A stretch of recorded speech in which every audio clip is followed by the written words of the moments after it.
NSCN illegal Indian forces using Myanmar militants for proxy war in Manipur haina ngarang Urkul Times ki article amada phone ki badu yumpham yaodabani haina Assam Rifles na sengdorakli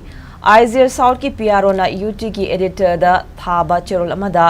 NSCN-IM gi press release amagi matungina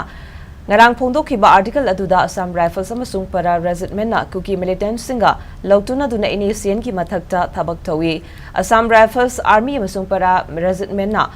Indo-Myanmar border da kuki militant sing athing balaitana changthok sin tawba ya halli amadi Indian security force na drone sizinaduna Myanmar da bom thadai haina palle makata na maral sirakli ba si chayesigi me taramanga da thokiba NSCN-IM gi press release da yaukre amadi Madugi matang da Assam Rifles na sengdoki basu laikre maram aduna hanjinadin sirak liba maral sing ase yumpham yaodabani amadi phibam luna leiringe matamasada hena kudongcha daba thokhandana ba content ama phongdringe da verify to bio amadi marik chumna paulo bio haina apel torokle